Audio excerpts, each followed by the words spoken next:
Aquí tenemos a un representante de Arpillera que nos va a contar qué es lo que hacen ellas para contribuir a esto de frenar el cambio climático. Bueno, jo soc Josué i moltes gràcies, molt agraït per estos events. El meu projecte no és tan important com són Energies, és una xicoteta empresa de tapisseria. La nostra contribució al canvi climàtic va ser un poc per necessitat. Com qualsevol artesà que es dedica a l'artesania, té molt poca cabuda en l'economia. Nosaltres el que vàrem fer, després de sentir a tots els polítics que diuen teniu que reinventar-se, passaven les nits tratant de reinventar-se, per donar-nos a conèixer vàrem fer una exposició.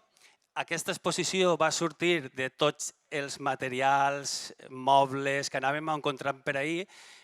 Si eixíem a caminar, trobàvem una Maria Antonieta, trobàvem una descalçadora, nosaltres anàvem acumulant i tots els sobrants els anàvem convertint en actius o peces d'art per poder-nos promocionar.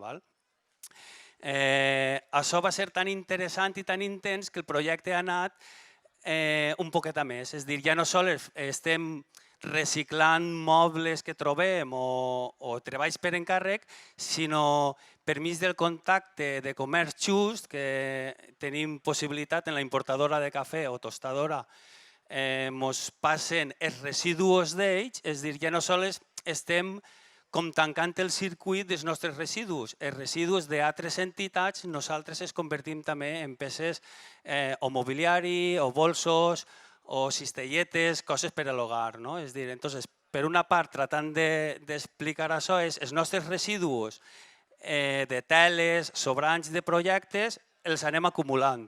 Després els acumulem i en companyia dels sacs de cafè, que és el residu de la importadora Alternativa 3, comencem a inventar-se cosetes, bolsos, cistelletes i tal. I això seria el pilar que ara més ens atrau i més creatiu, més que els treballs per encàrrec. Encara que com a artesà continuem fent treballs per encàrrec. I dins d'un altre vertient que està sortint és totes les banderoles de publicitat que estan generant avui tots els events, com puguen ser així, i que fan cada vegada dissenys més xulos. Nosaltres també contribuïm a que aquest residu no vagi a ser sols d'un ús, com pugui ser per avui fer la publicitat d'aquest event, nosaltres podem fer bolsos, cistelletes o inclús mobiliari. És a dir, que és un xicotet projecte, però poquet a poquet va tenir més cabuda en el canvi climàtic. Moltes gràcies. Crec que m'han sobrat 4 o 5 minuts, no? Moltíssimes gràcies i també dir que no hi ha treballs més importants que uns altres, que tota pedra fa paret i que els necessitem totes i des de molts àmbits diferents, així que moltes gràcies també per la vostra tasca.